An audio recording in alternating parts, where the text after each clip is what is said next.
Good morning and welcome to the 98th episode of the JaguarReport podcast. Hey, I got to say a good morning this time. 98 episodes, I think that's a first. Good morning. Is it really? You've probably done one or two without me, though. Did you say good morning then? I think so, to keep the bit going. There you go. This is the first time I've been allowed to say good morning under your iron fist. That's right. I don't know if I really allowed it. You just kind of went for it, but it's cool. Yeah, no. It felt good. It felt good. It felt natural, honestly, even if it is 3:15 in the afternoon. Yeah, don't worry about that. Yeah, with that said, welcome to the JaguarReport podcast, episode number 98, Gus. Who would have thought? Who would have thought? Certainly not me. Who would have thought? Every other episode we say that, but I don't know. This podcast sincerely has gone about 95 episodes longer than I thought it would. So good for us. Good for us. But we are here, obviously, to recap the 2024 Jaguars draft class. 9 picks this year, Gus. A godsend compared to the 13 players we had to write up last year. Yeah. I was like straight up mad last year. Like, you know, I could care less who they pick, etc. But I was mad that they made 13 selections last year. So I was a little cooled off this year, even though 9 is still a little too much for my liking, but it's all right. I know when they got that one extra pick this year, it was like, really? It is nice that they got 2. I feel like you do. If they had traded back in the first round and gotten 3 picks in this year's draft, I definitely would have been upset. Last year, I didn't think too much of it, only because it was like my first year. Like I got full time pretty much like 2 weeks before the draft, so I was just scrambling around trying to cover it. And didn't know any better, really, how much 13 was. But 13 was pretty insane. Yeah, it was brutal. So never again. It also, I've learned that, I've said it before, people who cover teams that are like picking in the top 5, top 10 have it much better off than those picking later on in the draft. Imagine a year where they pick like 30th. That'd be brutal, dude. Yeah. Hit me over the head with a mallet. Don't let that happen. Here's to the Jags never going to the Super Bowl for our sakes. Well, with that said, I know the fans have been clamoring for a recap podcast. Sorry we didn't get it out yesterday. Had something to do on my end. You can take it out on me on Twitter like so many ought to do. Yeah, your phone was going to do that anyway. I'll just start off with this, guys. I got absolutely killed for posting the consensus board. I know. I was just happy to just kind of like click retweet, not even add a little opinion. I'm gonna do it every year now. Like I should have started doing it last year, and it would have been the same reaction. Anything for engagement, Shipley, huh? Like literally, I'm posting no commentary of my own. I'm just saying, hey, here's what this data set looks like. And the main reason I posted it too was to get people to prepare for, like, you can tell based on how they pick by consensus board what draft grades are going to look like. I've seen like Jags fans confused why so many draft grades have them like in the bottom, like 5 or 6. And look at the consensus board. That like, because that's how you get graded. It's like what Nick Wright said about Howie Roseman. Everybody always says he wins the draft because he mostly picks like the guys, more or less at the top of the board. Yeah. No, that's true.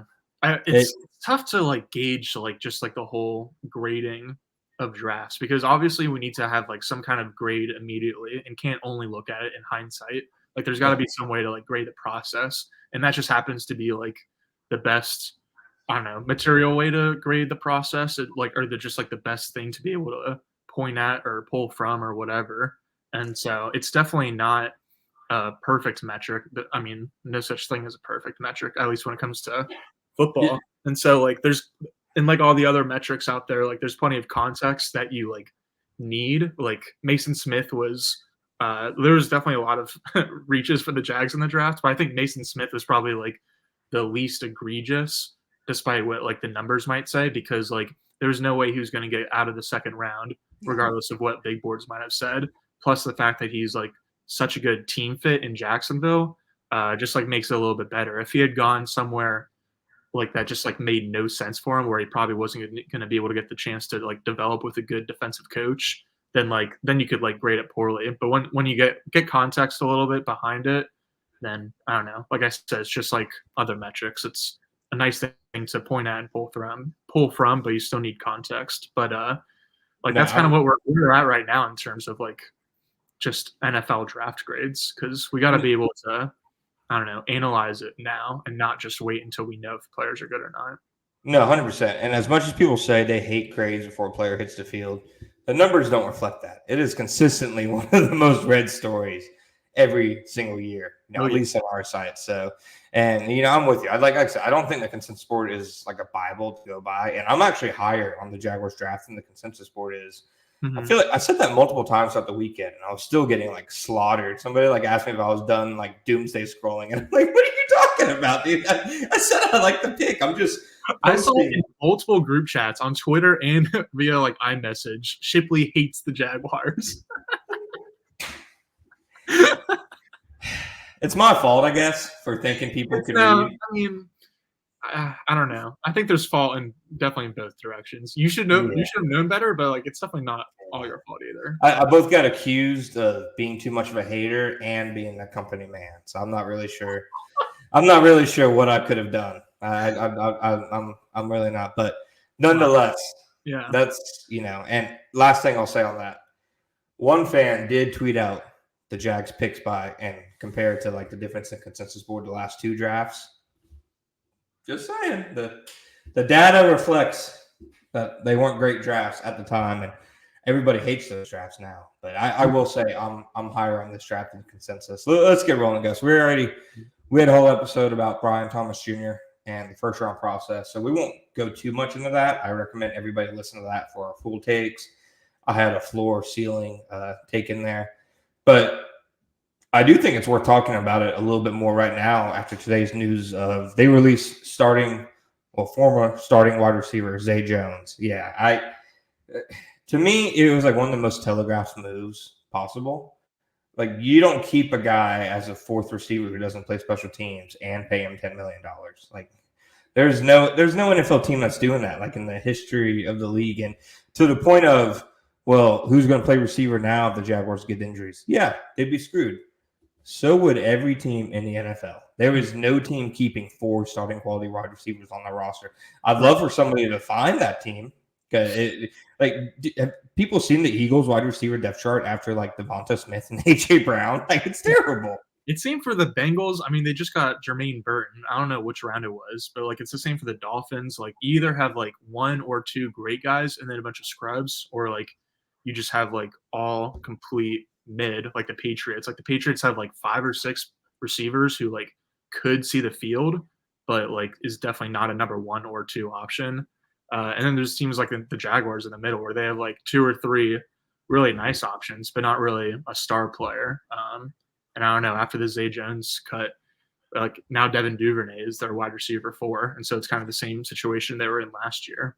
He's like unquestionably the receiver 4, right? Like the Parker Washington stuff has jumped the shark. Like as little as people might think of Devin Duvernay, like before this past season where he caught like 4 passes, his worst year is better than what Parker Washington produced last year. Yeah, he's a better receiver. Maybe if like Christian Kirk specifically missed a few games, then Parker Washington would be able to like find a role. But just in general, for sure, like Devin Duvernay is a wide receiver 4, and I would for sure expect him to rank 4th among receivers and snaps and catches and all the other stats. Yeah, I'm with it. Which would mean receiver spots 5 and 6, maybe 7, since they carried 7 last year. Be a battle between Parker Washington, Elijah Cooks, Tim Jones, and 4 undrafted wide receivers. I think Josh Cephas is obviously the biggest name. A lot of good buzz about him coming out from the Shrine Bowl. I think most predicted he'd be a late day 3 pick. So, in terms of undrafted free agency, I think they got 2 guys who should have been draft picks between him and Ohio State safety Josh Proctor. So, right. It's funny if they actually picked those 2 guys instead of some of the guys they picked. They get higher grades for. It's funny how that works out. But so that's true. It felt obvious they would be released because when you select a guy like Thomas, who, again, a big reason you're taking him is what he does for the rest of the offense just by having his presence on the field alone. That can open things up underneath. That can open things up for the running game. It can change safety alignment. It like showed to me like you have to have this guy on the field. He cannot be rotating snaps with Zay Jones. And unfortunately, if you're not a receiver, top 3 receiver, you have to play some kind of special teams. And Zay Jones just didn't. So the Zay Jones era has ended in Jacksonville. So 2 years of Zay Jones after like a 3-year, $24 million contract. I don't think they're going to post June 1st. I'm not sure, but I don't think they are because they probably should just eat all the dead cap now instead of splitting it over the next 2 years Do you have any take on his tenure in Jacksonville? Like, do you consider it a good signing now, a couple years down the road? I wouldn't say good is the right word, since he didn't like reach the end of his contract or get extended or re-sign or whatever. Yeah, like most free agents don't. I guess you're right. That was just like my first instinct of like how Yeah. to judge whether a contract is good, is if they at least get to the end of it, even if they don't re-sign. But he was cut after 2 years, even though it was originally a 3-year deal. And I think he might have been restructured last year to maybe it only added like 1 year and a couple board years. But I mean, he had a pretty good season last year. He set career highs across the board, which is good for him. But he also had like the team's longest play from scrimmage of the season, with the 59-yard touchdown against the Cowboys. And so he had 3 touchdowns in that game. He had a big touchdown against the Chargers in the comeback. And so he had a nice season and a couple big moments. But then his injury kind of like low-key is the one that tanked the Jaguars, because obviously once Christian Kirk and Trevor Lawrence got hurt at the end of last year, then it was like officially over. But not having Zay Jones really hurt them and what they wanted to do with like kind of having Calvin Ridley slowly get acclimated to the offense. And then all of a sudden Calvin was just asked to do a lot more stuff that Zay was supposed to be doing. So yeah, a pretty good year and then a pretty forgettable year. So overall, like, yeah, like I think you can pin last year on injuries completely. Yeah. I think his 22 season wasn't good. I do not think he was good in 2022. He had 121 targets and turned it into 823 yards. I mean, he's only gotten over 100 targets twice in his career, and there's probably a reason, So I think his perception kind of got overrated by fans because he got fed the ball so much that year that it kind of inflated people's opinions. He just never was efficient. So I don't know. I still kind of think maybe they would have been better off if they took like a receiver in the second round that year instead of paying him. But they got some memorable moments out of it. He was a good guy, in the locker room and, around the team and stuff. I will say a lot of people have asked, why didn't they just trade him? People I've talked to, they tried. They were shopping him throughout the offseason before the draft and even after they picked Brian Thomas Jr. And just nobody's taken on, $10 million to Zay Jones in 2024. So people, for those who have asked why didn't they just trade him, they absolutely tried. I believe they would have taken like a day 3 2026 pick for him, but it never got offered. So it's odd how the thing that was holding together the Brandon Ayuk trade wasn't actually valued by other teams. Well, I feel like the plan for the Jags was obviously they wanted to keep Calvin. And so I think as soon as Calvin signed a contract with the Jags, hypothetically, they would have kind of cut Zay on the spot and have it been kind of like a 1-for-1 roster move. And then when Calvin kind of surprised them and moved on to Tennessee, they just kind of kept him around for insurance essentially and just waited until they like secured a replacement for Calvin in Brian Thomas Jr. before cutting him. So it was definitely not a surprising move. Do you mean this doesn't mean Jarvis Landry's becoming a Jaguar? I was about to say that, but I was like, you know what? He hasn't been mentioned so far. I feel like we're probably just going to not mention his name on purpose. Oh, brother. I guess we're going to talk about it. Oh, brother. Maybe he gets a contract after the tryout, but yeah, way too many tweets out there about somebody who genuinely is not even under contract. So oh, brother. I'm with you. I wouldn't be surprised if he like had a decent mini camp tryout or whatever and then signed a contract, but I would be beyond shocked if he made the 53-man roster. Yeah, no, I'm with you completely on that one. So end of the day, the Brian Thomas selection had a lot of ramifications for Jaguars. In my grading, I gave it an A-. I think a lot of that has to do with the process, trading down. They now have 6 picks in the top 4 rounds next year, which is fantastic, especially if they want to trade for a veteran at any position. They now have that ammo. They now have the draft capital to be flexible. And if they don't, then you have 6 super valuable picks next year. So A- for me. What's your grade on the Thomas pick? I did immediate grades over the weekend for 10-10. My immediate grade was a B-. And after thinking about it for a day or 3, I'd probably bring it up to like a B or maybe even a B+. But I'm just like not sold enough on Thomas. And it's not that I don't like Thomas. It's just that like, I don't know. Like I think he could end up being DJ Chark. And so like, I wouldn't want to give an A grade unless it's for a prospect that I'm like really sold on. But since I haven't actually like dove into him. I feel like I said this on the podcast we did on him specifically too. I certainly think it was an above average night for Jacksonville for sure, but I'm just not giving it a super high grade until later. Yep. That makes sense. The one thing I will give the Jaguars credit for was that I felt like I was saying all process. You can get a receiver in the second, you can get a receiver in the third. It doesn't look like it actually worked out like that. So yeah.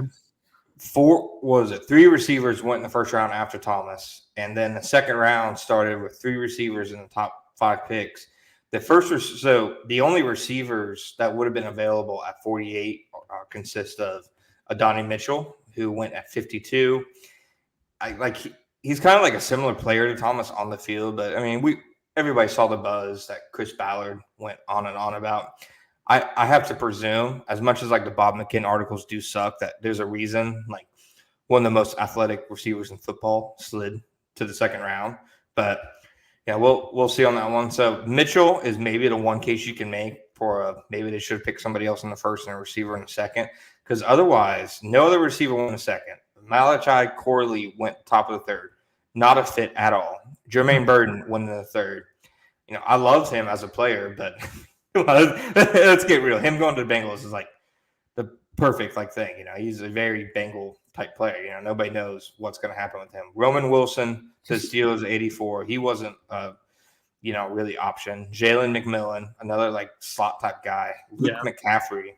Troy Franklin didn't go until the 4th. And then after that, it's like Troy Franklin, Javon Baker, and Devontae Walker all went in the 4th. And other than that, I don't think there's any receivers that really mattered. So they were probably right on how they evaluated that position. Yeah. I think Brian Thomas is probably their guy for a while. Pretty much since the Ridley walked, I think they were like, okay, we had already had our eye on Thomas Jr., but now he might be kind of target number 1 because of they might have had a sense of how those receivers are going to go. And I feel like a lot of receivers, especially in the top of the second range, were pretty overdrafted. But I mean, so were quarterbacks, and so that's just kind of the way the league is trending. And so it was definitely wise and had good foresight for the Jaguars to get a receiver while they could. I think that's why they were doing so much homework on Tez Walker now that the draft is over, is because I think Brian Thomas was plan A, and then if they ended up leaving the first round without him, then they really wanted a speed guy.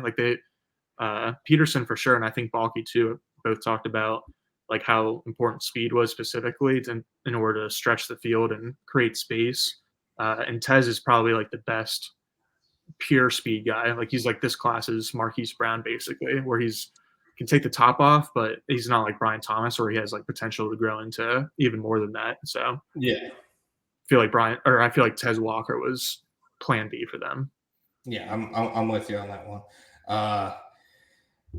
I think the Tez Walker thing was so funny, man. They put so much time into scouting him, but it made sense to me why they didn't double dip at receiver, even though they had the chance to in the 4th round. So I think we can move on to the next one.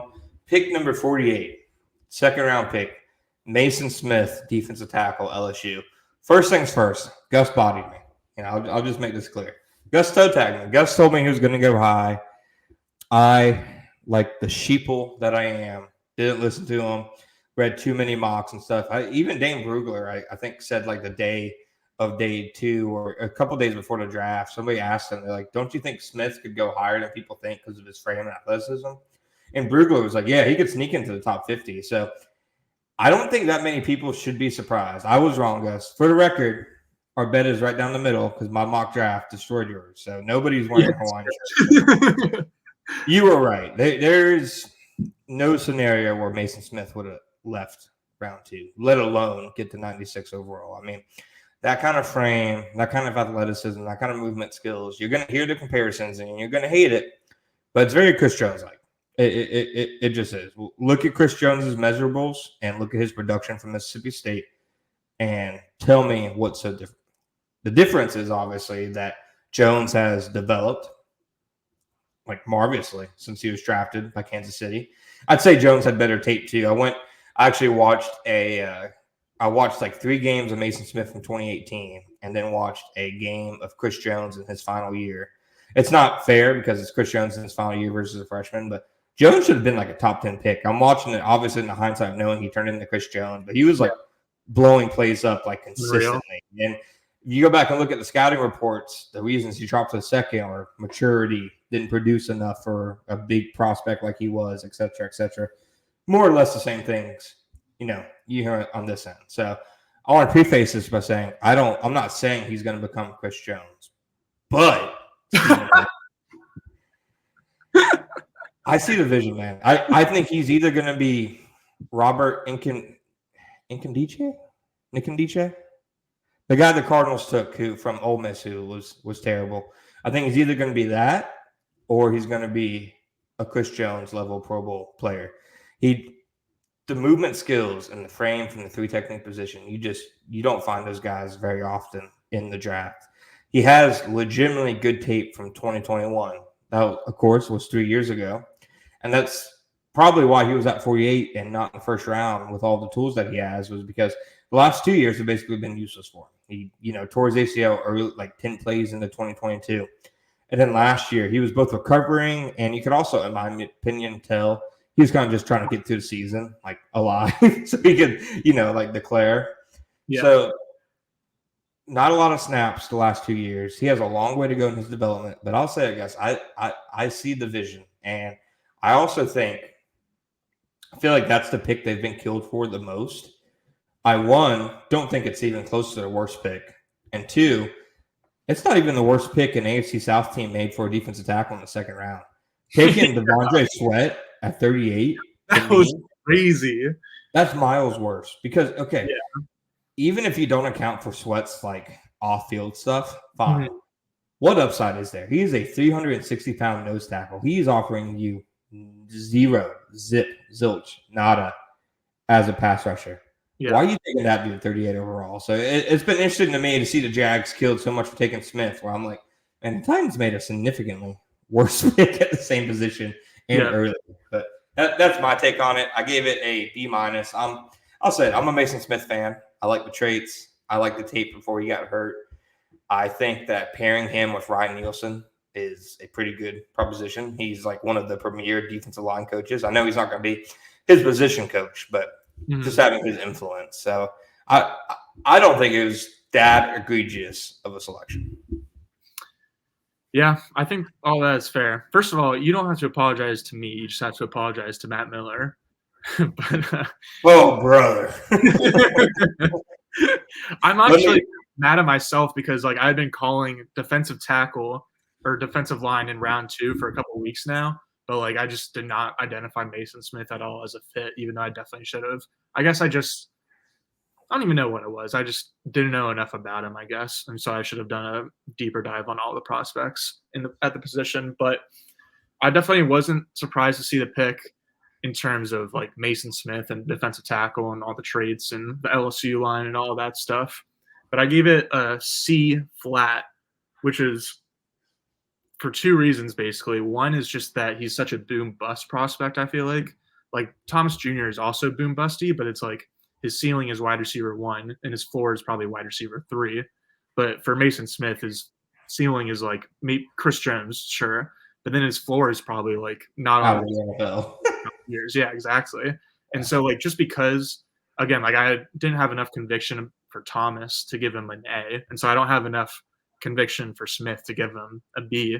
And so that's part of it. But also like I was just stunned that cornerback wasn't selected in the first 50 picks. So Bulky mentioned wanting to trade up. Drink if you heard that before. Every day too. Every day too, he's going to say he wanted to trade up and nobody wanted to dance with him. Yep. I think he would have traded up for a corner because he had a quote, and I'll find it real quick, that made me think that. I think he would have traded up for Kool-Aid, maybe Max Melton, somebody along those lines, because there was a corner run before, they picked at 48. I'll pull up that draft order real quick. Yeah, corner. So there was both a defensive tackle run, 3 defensive tackles taken in 4 selections. I think that definitely 4 taken in 5. Jesus. I think that definitely influenced things. And then Cooper DeJean, Kool-Aid, Lassiter, and Max Melton going in 4 consecutive picks. I think that was a big reason why they ended up going, defense tackle. The next corners off the board were Mike Sanders still. He's a really good nickel guy, and I don't think anybody would have complained. But Enos Rakestraw went off, Renardo Green. So those are the other corners that went in the second. You could make an argument, I think, for any of them, but it just seems like for the Jaguars, they had specific corners in mind, and once it didn't land them, they were just kind of, moving on. Okay, let me pull up. Okay. So Balky got asked about the corner run in the second. He said, you look historically at the draft in the second round, there's a run on corners usually. When they start coming, they come off quick. It wasn't something that was not expected. You look at things, you try to move. Sometimes you can move, sometimes you can't. Houston obviously wasn't going to trade their pick. The board is the board, and we felt really good about the players we got. And then he was asked as a follow-up if he felt the corner run was unlucky, and he said, no, we had Mason targeted as well. We have a need there as well. It's not like we didn't have any other needs other than corner. We have another day in this draft. So I think him saying we had Mason targeted as well is saying like they had Mason like in that cluster of players they wanted to pick. Mm-hmm. I mean, he's straight up admitting he's like Houston wouldn't be a team that would trade with us. To me, saying you had this guy targeted as well says that they were looking at corner, and it just didn't happen. And also him saying he doesn't think about the players he didn't draft, which to me screamed, okay, he's trying not to cope about not taking a corner. That's right? Definitely what it was for sure. Where did Houston pick in the second round? They picked a few picks before the Jags. They picked 42. So that's when Lassiter and Melton came off the board. So Max Melton?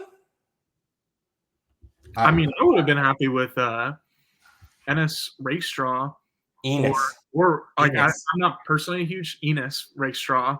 Or I just assume what the hell? I don't know. I don't know a lot about Renardo Green, but I know there's a lot of people out there that are fans of him. So I was kind of hoping / assuming one of those two guys was still going to be the pick, even if like Kool-Aid and Mellon and some higher rated guys had just gone off the board. So the biggest negative I think I'll say about the Smith pick is they did pass on some appealing options. Like that was, I think, the point in the draft where they had a lot of guys that were still on the board that could have been interesting. Marshawn Nealon, Michael Hall Jr., Enos Rakestraw, Kingsley Suamatia, Roger Rosengarten, and Renardo Green. I think those all would have been good picks too. And they all probably would have been safer picks than Smith, I think. This is definitely a trades pick. I got texted from somebody on staff like after that pick was made immediately. It was just a 2-word text. It said upside pick. It was like they were waiting for me to like text them and be like, what's going on with that? And they were just getting ahead of it. I think it was a good upside pick though, like with like the fit like you were talking about with Nielsen, and then like I don't know, just like this is the type of prospects that you take a swing on at this spot. And so I'll maybe move my grade up to a C+, slightly above average, but I'm still hanging out on the fence just because there's such a wide range of possibilities. So what do we think? We think his role this year is just rotational, right? That's more snaps than their second round pick last year, but just rotational. They hope he shows enough that they can get out of the Robinson Harris contract next offseason, and maybe, he's bumped up on the depth chart. Yeah, that makes sense. Because they're not going to – like there's no reason to be like, oh, hopefully we get out of the Arik Armstead deal next year. So, I think it makes sense to like kind of have a – I don't know. They seem to really like Roy, though. So, like that makes sense to me on paper, but like I wouldn't be surprised if they just want to keep Roy around. Yeah, I looked at the contracts. They don't have an out for Roy until next year, and they don't have an out for Devon Hamilton for another 2 years. So I've gotten a lot of people ask me about their other defense tackle pick, if that's an indictment on Devon Hamilton. I'm like, even if it is, like he's literally, you can't put him off the roster for another couple of years. So it doesn't matter. So I think we're about the same wavelength on the Smith pick. I think it's definitely has some risk, but I also think it's maybe the criticism has perhaps gone too far. Yeah, I agree with that. I definitely would agree with what you said earlier, where there's like, I think there's been multiple other bigger reaches in the draft than Mason Smith. Yeah, honestly, I thought their next pick was a bigger one. So number 96 pick, third round, Jarian Jones, FSU corner at 96 overall. I want to preface this by saying I'm a fan of the player. I don't have any like real negative things to say about the player. It's just to me. So I give it a C plus. To me, it's about the process. I don't understand taking a nickel corner when there are other outside corners still available. Like Kyrie Jackson, who was one of the better like mid-tier press cornerback prospects in this class. If you take him and maybe take Jones at like 114 or 116, I think that looks yeah. So I agree that Jones is probably a little bit of a reach.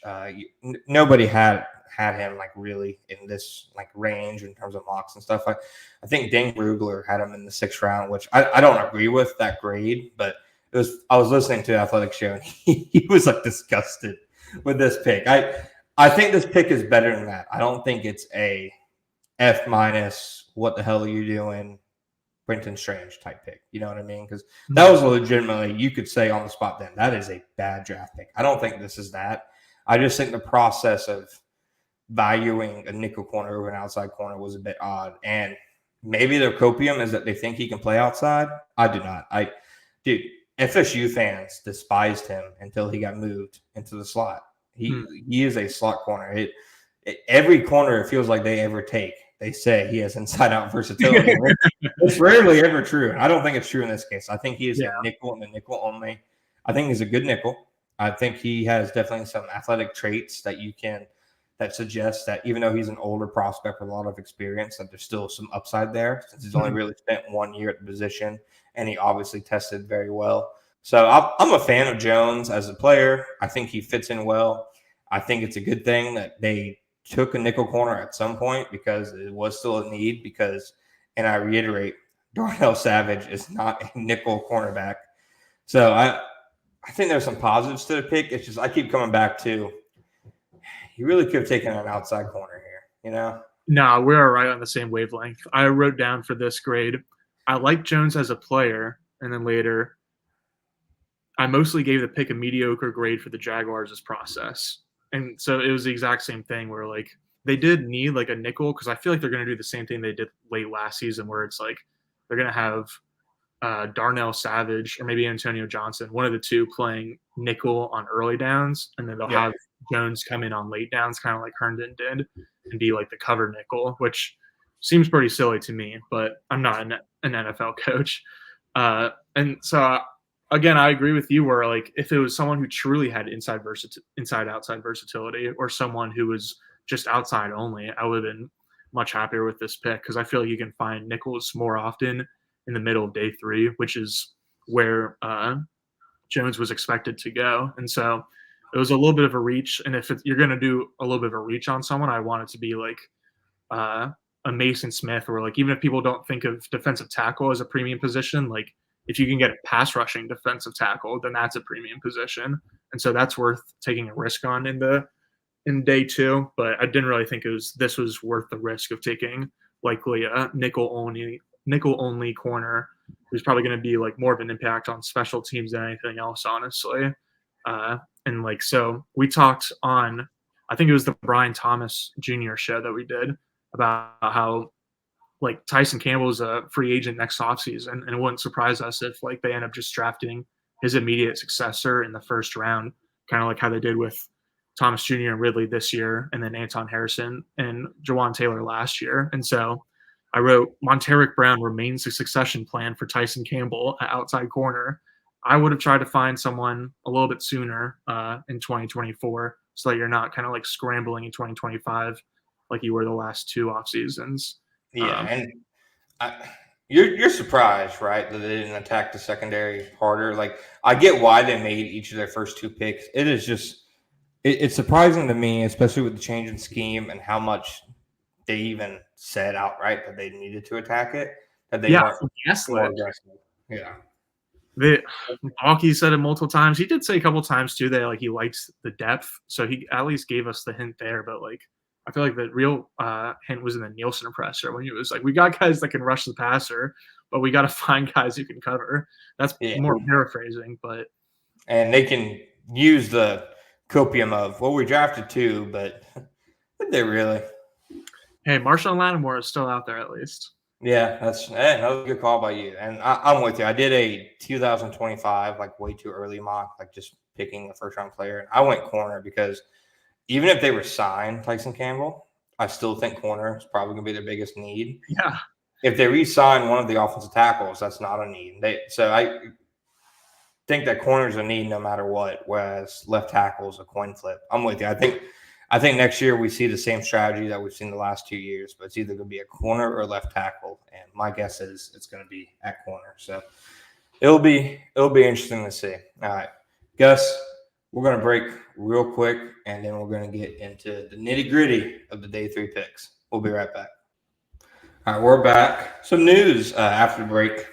ESPN's Mike DeRocco said the Jaguars, shockingly, will not pick up Mac Jones' 5th-year option.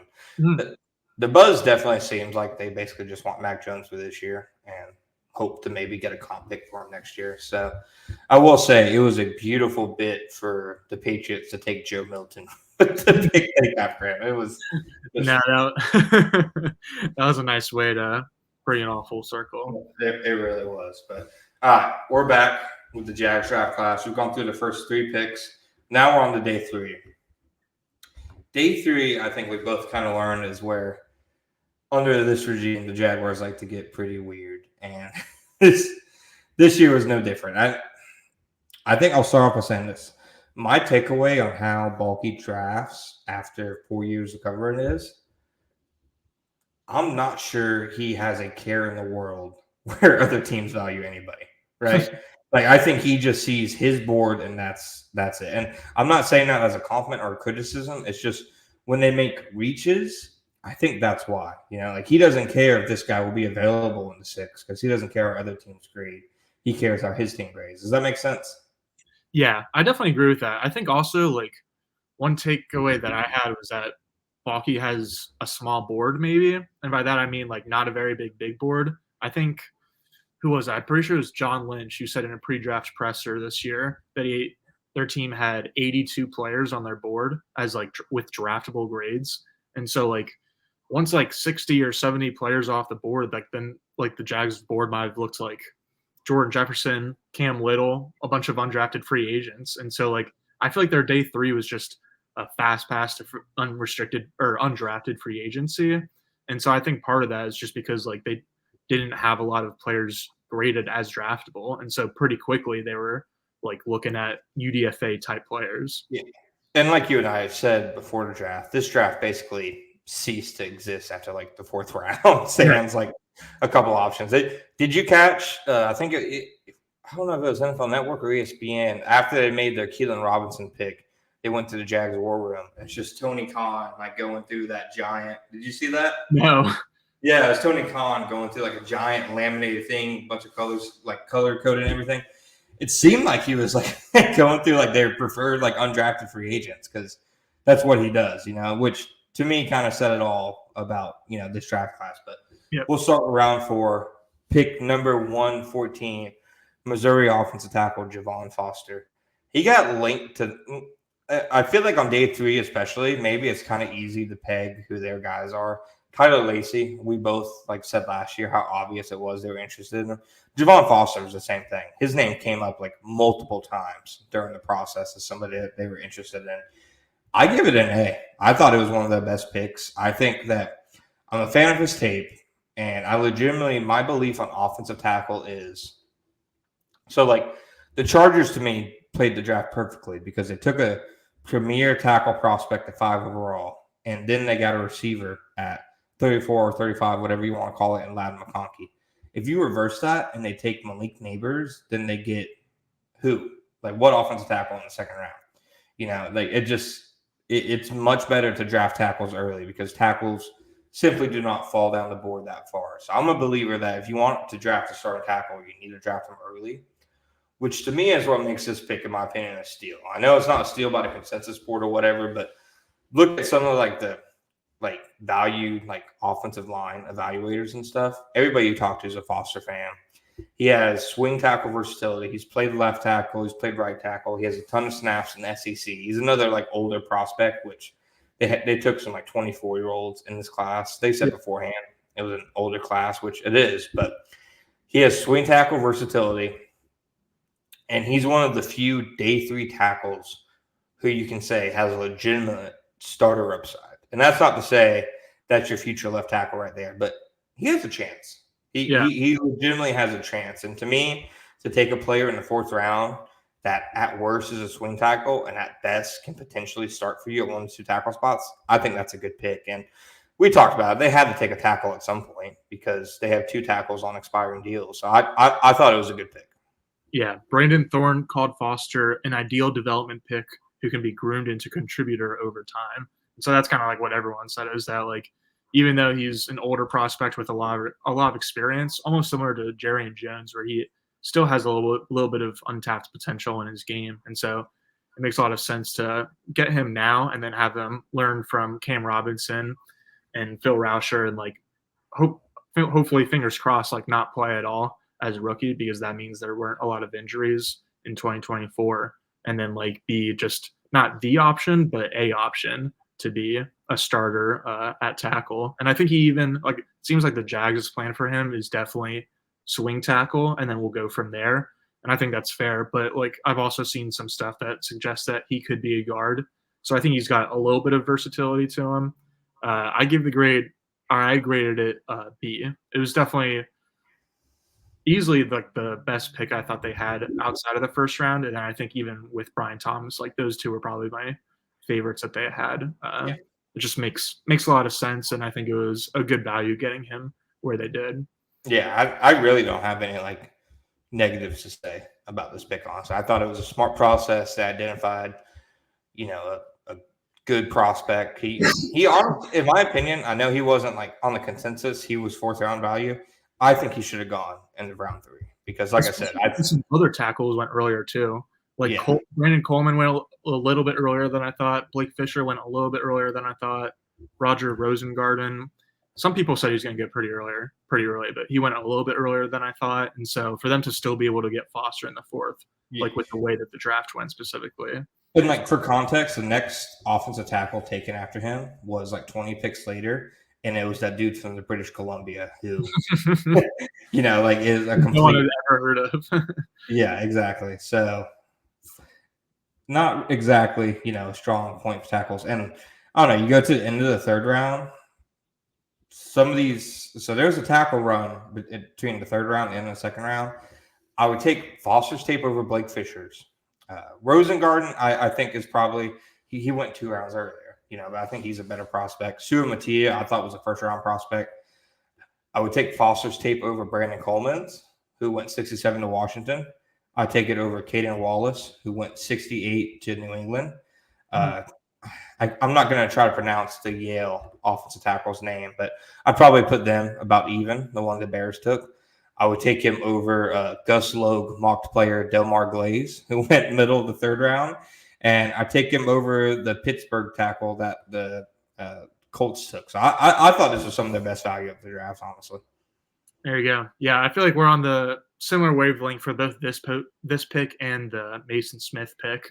Yeah. You're just like both guys a little bit more than I do. And I'm just kind of trying to be as neutral as I can about the players themselves. Yeah, I get it. You're a tough cookie to crack.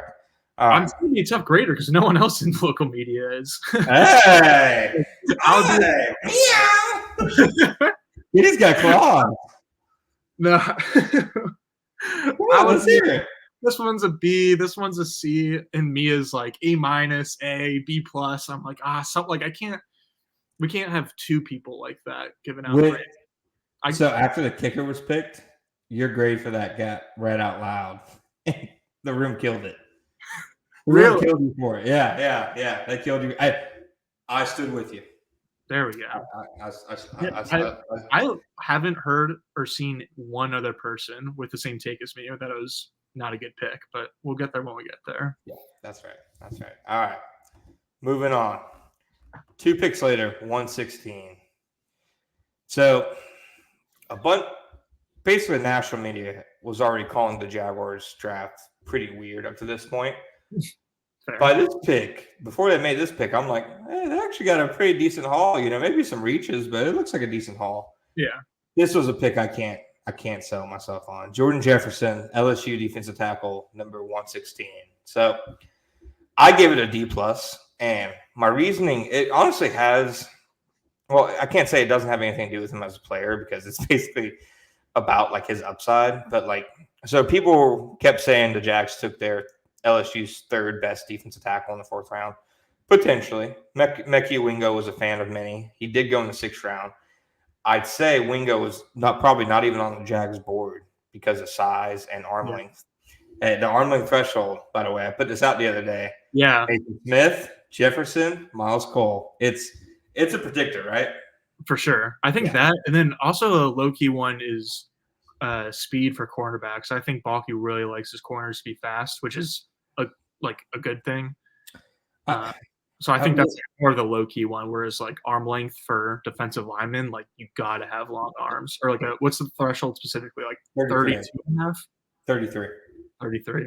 He's taken 20 defensive linemen in his career, and only 4 have had shorter arms than 33. And it's like Jay Tefele, a 4th round pick, who you can probably say was an urban pick. Yasir Abdullah, which was a 5th round dart at the wall, and then 2 7th rounders. So basically every significant defensive lineman he's taken has met that threshold, which means guys like, Byron Murphy and Johnny Newton were probably not even, if they were on their board, probably not very high. So I think it's definitely became a predictor. It's funny, somebody tweeted at me and was like, well, data actually shows that length isn't a very good predictor for a defensive line, but it is for corner. And you look at the corners, and they don't care about length at all at cornerback. Yeah, it's weird. I don't get it. Yeah, it's interesting. But back to the Jefferson pick. So my entire stance on it is I think that he shows the film to be a solid rotational nose tackle. He's got a good first step. He's got the frame. He's really strong against the run. But he offers, in my opinion, less than zero upside as a pass rusher, which is why he's considered a rotational nose tackle prospect as opposed to, like a starting one who can wreak havoc. So to me, I think he's an NFL player, obviously, and I think he makes sense as like I said, a guy who you use to spell your nose tackle on running downs and stuff and play maybe like 15, maybe 20 snaps a game. But I don't see the upside beyond that. I'm not sure he has starter upside, and I don't think he gives you anything in terms of pass rush. And that, to me, is why Jefferson was seen as like a 6th or 7th round pick on the consensus board and by Dane Brugler. It's not saying he's a bad player. It's just saying like his role in the NFL is very limited, and it's not that valuable. To me, taking a backup nose tackle in the 4th round, even though they had a need for a nose tackle, to me is not very sound business in terms of efficiently using your picks, even if you have the need. Does that make sense? Oh, absolutely. I said on our like pre-draft preview show that I definitely expected them to draft a nose tackle in the 6th or the 7th round, and Jordan Jefferson was definitely like a good candidate for that slot, but then they just drafted him a lot earlier.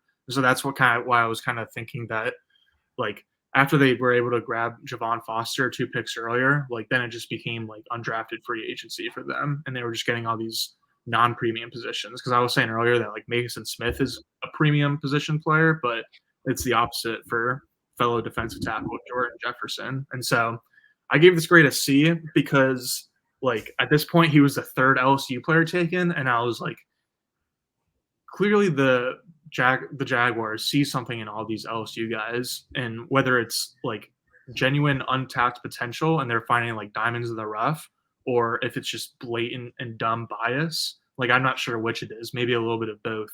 So I just kind of hopped back on the fence. But in hindsight, or at like a day or two later, I'll definitely give it more of I'll probably just go with a C- instead, because like it is round 4, so like I don't want to like kill a day 3 draft pick.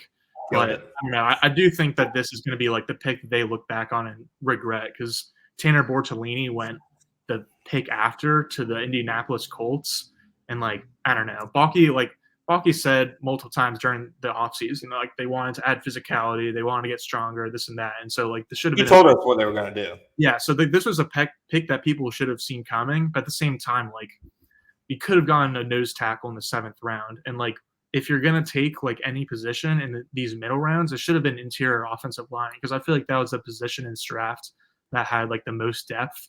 And so like with Tanner Bortolini sitting there, and I don't know if it was a top 30 visit with him, but they definitely met with him in the pre-draft process. And so, like, I liked the Javon Foster pick, but I really would have liked to see them double down on offensive line and get one inside guy and one outside guy, kind of like they did with the cornerback position this draft. But instead, it was just a blatant reach. And so I was trying to go with a C to be nice, but now I'm realizing that was actually nice. I would have taken Mason McCormick, the guard from South Dakota State, or TJ Tampa. I wouldn't have taken Bortolini. I know most fans would have, and I'll tell you why. I think he can only play center. I don't think he has the strength to play guard. Mm-hmm. And I don't think there was a chance they were taking a center in this draft because, I mean, realistically, they have 2 on top of the depth chart already, you know? Yeah. No, that makes sense. I do think that I would have taken either McCormick or TJ Tampa there. Either way, I'm interested to see how the careers turn out for Jordan Jefferson and Tanner Bortolini. Yeah, 100%. 100%.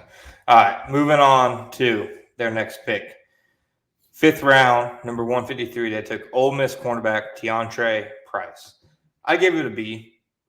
I think once you get into this range in this particular draft, it's hard to really kill many picks, even though I gave a 4th round pick a D+, and I'm standing by that one. But yeah. I don't know. I think Prince has really intriguing traits in terms of his speed. He ran, 4.3, I think it was a 4.36, something along those lines. But he had one of the best 10-yard splits of any cornerback in recent combine history.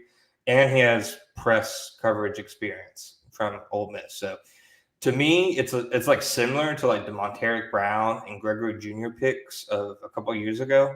But he has more physical upside, if that makes sense. Yeah, it does. It's funny because a lot of pictures that we, the media, used for like Brian Thomas Jr. stories was one of Brian Thomas Jr. catching a fade route in the end zone over DeAndre Prince. And then Prince brought that play up in his Zoom media availability. But I'm with you. I gave this pick B- grade. But I'm like, I feel the same way as you. I think it was right type of prospect in terms of like offering enough athleticism at the position, especially for cornerback, like where you really need to be athletic enough and mostly just fast enough to play. Is like it's not like any corners are really asked to like play on an island anymore, but like you can't get beat by speed every single play either. Like it's also true that like no team plays like cover 2 every time, where the corners are just sitting in the hook or in the flats every single play. And so you definitely like need some speed and need some athleticism at the position. So I was glad to see that Prince brings some of that along with like SEC experience. B-. And like there weren't many players who went immediately after him where I'm like, oh, the Jaguars should have picked him. It was like Jeremiah Trotter, who stinks, a bunch of center prospects, receiver guys. They really what I think the one person fans were clamoring for was Muhammad Kamara, who went a few picks later. I think Prince is a smarter bet, man. Take the speedy corner over the undersized edge guy. He's literally has almost identical measurables to Yasir Abdullah. And Abdullah is probably playing linebacker for them now. So, and I can say, for the people upset that they didn't take an edge, from conversations I've had with people, a big reason they didn't take one is because they had a lot of guys knocked down on their board this year because they didn't think they could be first and second down contributors. Because, like we said, this is such a small edge class and stuff. Yeah. They were not high on this edge class, it doesn't look like, especially as you get into day 3, because it was too many guys who don't fit their profile. So I agree that they need edge help, but I'm not going to say anybody should complain over them not taking a Yasir Abdullah-sized defensive end. The good news is, like, we'll see whether they act upon it or not, since they didn't last offseason. But the edge is usually like the deepest position in like the last wave of free agency. Like, there's usually like a small handful of guys that could actually give you some decent snaps. Whereas, like, by this point, like, I feel like every other position is pretty much dried up. So yeah, maybe we'll add like a Bud Dupree or something like that. And we have evidence of them valuing the business. Like, even though they didn't address Edge 3 last offseason, they did try to sign Jadeveon Clowney as Trent reminded us he chose a different offer. They tried to trade for they inquired on several other defensive ends. So they clearly knew they needed an edge 3. I just think that they didn't really see it working out in this class, which makes sense. They had needs that were higher than edge 3. And once you get to the point where edge 3 is one of your most pressing needs, like you're in the middle of day 3 and nobody can actually play the position. Pretty much, yeah. So, all right. 5th round, number 167. Texas running back / returner Keelan Robinson. So I gave this a C-. It's funny. You read his scouting reports, and almost all of them lead off with doesn't do much on offense, which is a running back. So it feels like, yeah. But I will say he's probably the best returner in the draft per my push his glasses up per my research. He's probably the best. Matt Miller now. Because that's the only person I've seen that said like anything about. Read the beast. Read the beast. I'm sorry. Done? Yeah, I'm done. Yeah. I know that Matt Miller called him the best returner in the class, and that's the only like returner take I've seen at all. Then I retract it. Okay. It's an F. I actually graded this a D, which I was surprised at looking back at. But I said not every pick has to be a potential Pro Bowler, but like get like a slightly more better or more premium position. Like kick returner is something that like again is like more of a UDFA signing than even a day 3 signing. And so even if he is the best returner, like I'd rather them get like Miles Cole at this spot and then like just find a returner later. I wouldn't draft Miles Cole in the 5th round. I'm using Miles Cole as like just like That's fair. That's fair. If they had swapped those two, you'd feel better about it. Way better. Yeah. Like I normally am skeptical when people say, "Oh, you could have got this player later," because I'm like, you basically don't know that at all. But I can probably confidently say they could have got Keelan Robinson later. But like you said, they were probably looking at the guys that they had highest on their board in terms of preferred undrafted free agents. I do wonder if we're going to start seeing kick returners go more and more in this range moving forward because of the new rules. I feel like I did a terrible job reporting the new rules because I had a ton of people say, "Isn't Duvernay the returner?" And yes, he is, but you do need a second one now. You legitimately need a second one. And I don't know. People seem like killed it either because he's a running back or because he's just a returner. I get both. I don't think he's going to factor in much at running back. They frankly didn't even use the word running back when talking about him. They said returning is going to be his main responsibility, among other things, whatever other things. It was key, though, that the running back tag was included in there just so Balky could continue his streak. A running back selected in every single one of his drafts. The best streak in the NFL. Mm-hmm. So I'm with this. Like a C-, I think, is about as low as I can give a pick in this range, and that's where I went with it. Yeah. I don't think it's a good pick, but I understand if that makes sense. Yeah, Balky was asked. I want to say it was at the combine, but it was just at the pre-draft presser about like it probably was the pre-draft presser about what the new kickoff rules, the effect they'll have on roster construction, and he started out by saying, well, we're going to need 2 returners. And then later on, he said, oh, there's going to be like more linebacker type bodies on the kickoff since like there's less running basically on the kickoff. You don't really have to get the speedier guys out there and you can find some more muscle. And so that's kind of like the way I took it. So that's why I was mocking like linebackers and safeties to the Jags on day 3. And then like I paid attention to the whole quote because he ended up taking kick returner 200 or 167th overall. Yeah. I was surprised they didn't take a linebacker. I thought they would have, but I guess when you add in them taking a kicker and a kick returner, it kind of punches that out. It was clear that Heath Farwell was given the draft button around this. Either way, for like both positions, like the expectation, I guess, was that it was going to be special teams contributors, though. Yeah, 100%. All right, next pick, 6th round, number 212, Arkansas kicker Cam Little. So let me preface this. Like I said, Gus, I'm with you. I definitely am. I gave this a C because I think the only thing worse than using a draft pick on a kicker is using a draft pick on a bad kicker. He at least seems like, from his college numbers and stuff, that he's a good kicker. But I'm with you. Don't draft kickers. I'm with you. Come on, let's hear it. This is like the reason that it's bad is because people like convince themselves that like, oh, but this guy's a kicker. This guy's different. It hasn't worked for them, but it could work for us. It's the Arrested Development team.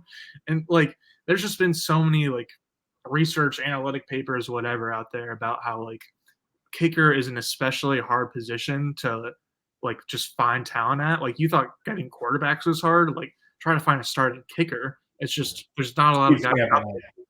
Not a lot of guys out there that can last in the league. And so like teams will like convince themselves that they found like someone who's finally an actually good prospect at the position, e.g. Cam Little. But I don't know. I get what you're saying where like when you look at him specifically at the play specifically, it seems like he does have a good profile. Like he had some clutch kicks and he's only 20 years old. And so hopefully he'll be here for 2 decades. But just like one of the biggest analytics rules of thumbs in the draft is like just don't even waste a spot because like there's such a low success rate of kickers that like it's not worth using a draft pick on one. Like use a draft pick on a different position and then sign a kicker or 3 kickers in undrafted free agency and have them all try out for the team. Because like, yeah, it's just not worth the draft pick. I feel like we'd be having a different conversation if they took him like with the Jordan Jefferson pick. If they did that, I think it'd be like an F- written in red. Yeah. I think it's easier to stomach 2 rounds later, I think. I gave it a D, but like since they were already treating this like undrafted free agency before this pick, and like I don't know, it's a 6th round. Like I think it's absolutely worth talking about and criticizing now this week, but like I'm probably never bring it up again. Yeah, no, I for the record, I don't disagree with you. I'm team never pick a kicker, never pick a punter. I think the worst pick in the draft, other than Michael Penix, was the Bears taking a punter in the 4th round. How do you take your franchise quarterback and a punter in the same draft? Someone was telling me apparently like the Bears actually have really big punting issues last year. Like it cost them a couple comebacks. Sure yeah, exactly. Like sure, but like that doesn't mean going in the 4th round. I nothing against the kid. I'm sure he's great, but I'm rooting against his success. I'm openly rooting for that pick to not work out because that I'm with you. And like when Tampa picked up the kid from FSU, that was obviously one of the worst picks ever because that was them saying, no, this guy's different, and obviously he wasn't. Oh, no, I'll be flaming the Jaguars if they get something like that. I mean, you're seeing kickers go like in the 4th round now. So, I don't know. I was wrong. I didn't think Trent Baalke would pick a kicker, use a draft pick on a kicker in his entire life. So, I got Baalke balled on that one. And they did like sort of survey the board kind of well, too, because I think there's 2 kickers, Will Reichard from Alabama, and then some other one that got off the board. And so then the Jags were like we do need a kicker. Like we don't want to go with Joey Sly into the regular season. And so might as well use this 6th rounder now rather than waiting until free agency. And so I do understand that a little bit, but even still, like however much confidence you have in Cam Little is unfortunately probably way too much. Yeah. So there are only 3 kickers drafted. So chances are after those first 2 went, they were like, we might not even get this guy in undrafted free agency since he'll be the top kicker out there. So I don't know. It is what it is.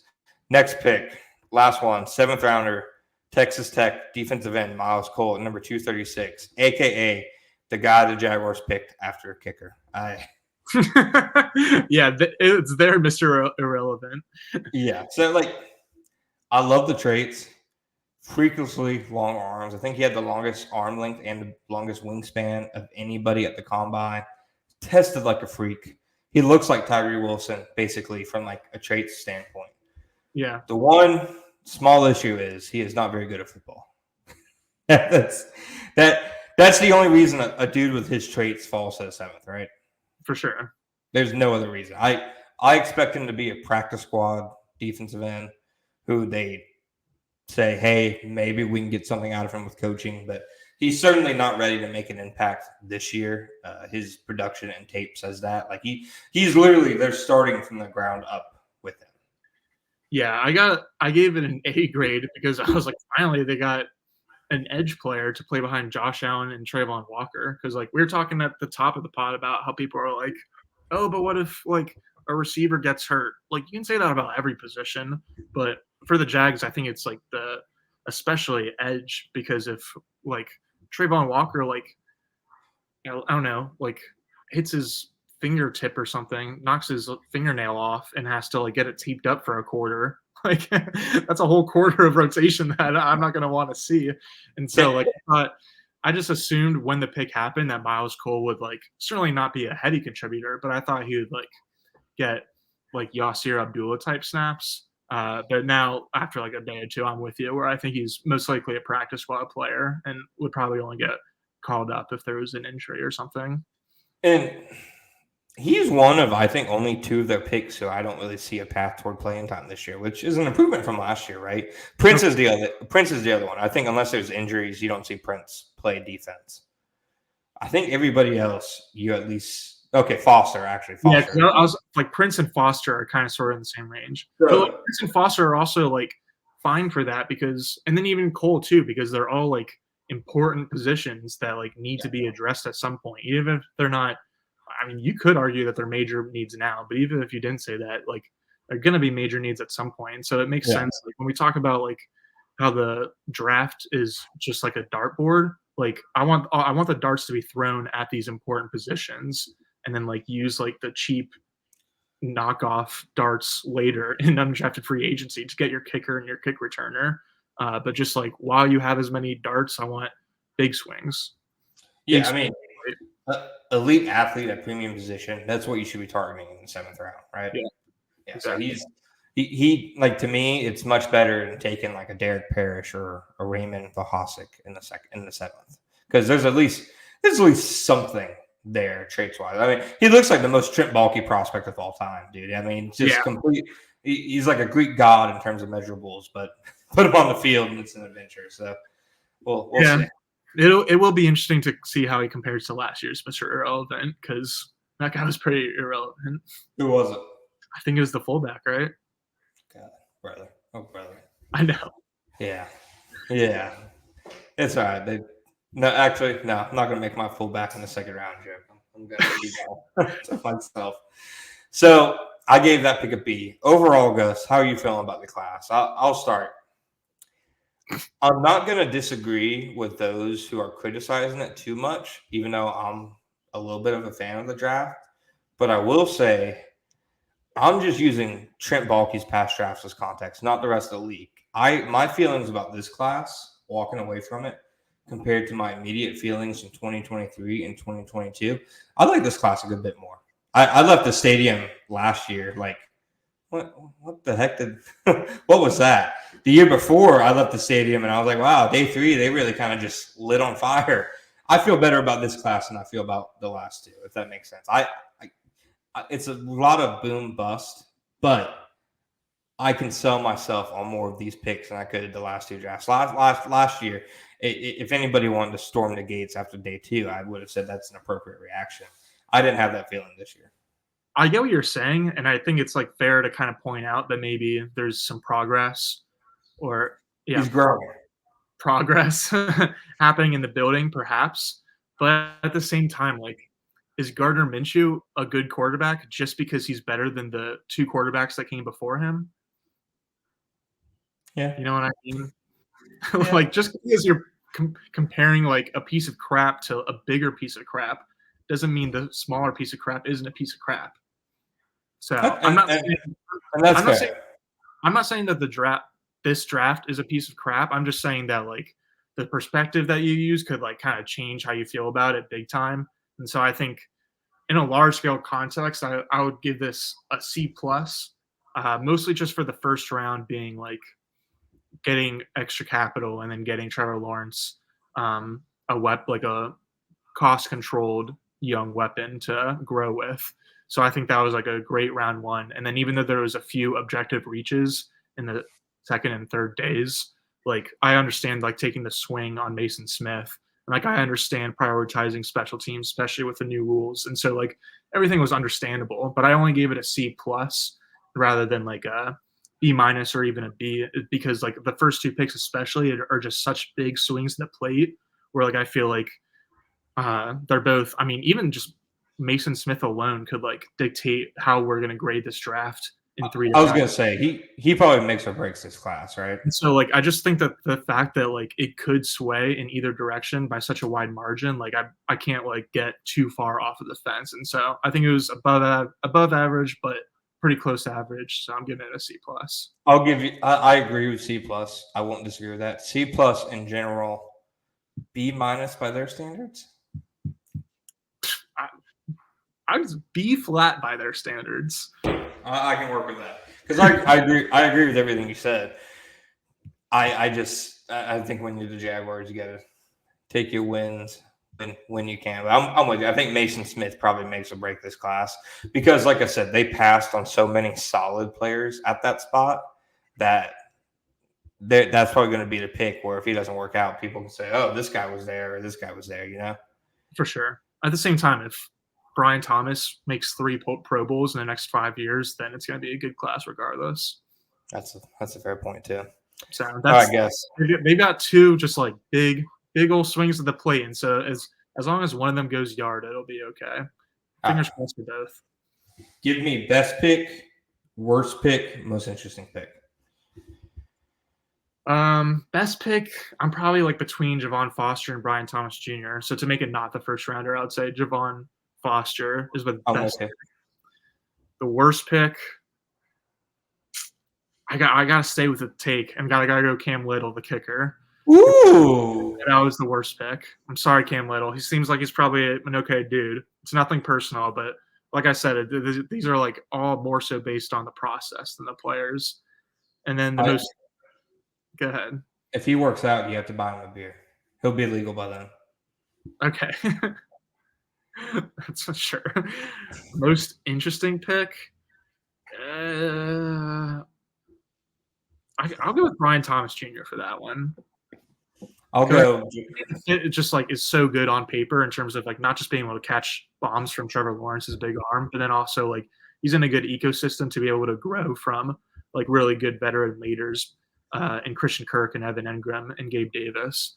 And so I think the ceiling is the roof for him, but it'll be interesting to see what his development ends up like, because I know like there's like one of the potential red flags with his profile is that he didn't really have great college production until his final season. And usually with first round prospects, you like to see like good career production too. But he did like significantly improve as a player from 2022 to 2023. So I'm excited to see how that development continues. So I did see one thread that I think is probably the one like thing to think about when it comes to this. I've said before, I think yards per route is one of the best like predicators at the position. Every good receiver, every good receiver in the NFL has a good, yards per route. It says since 2015, there have been over 2,000 FBS receivers to leave college with a yards per route below 2.0, and that's not even like a high threshold. And Brian Thomas, career, right?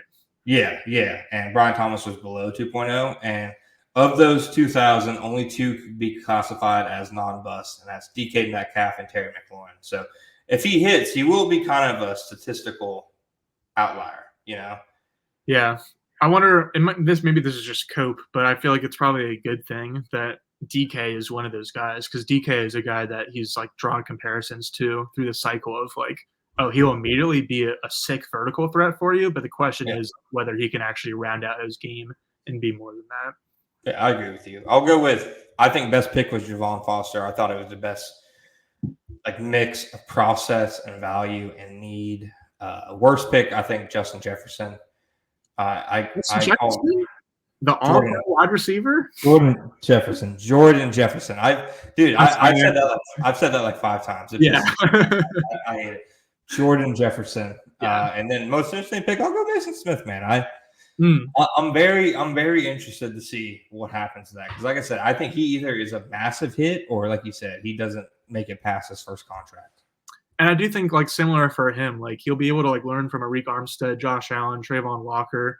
They've got some pretty great coaches on that side of the ball now, and so like I think that it's pretty huge for both Thomas Jr. and Smith that like they're not expected to be home run hits right away. Like Trayvon Lockhart was kind of had just like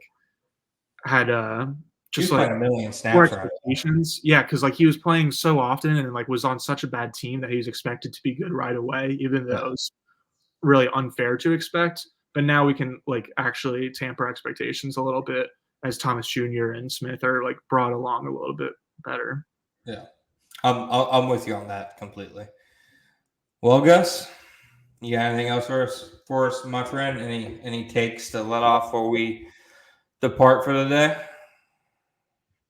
No, I think I'm literally gonna go outside and touch some grass. I need it.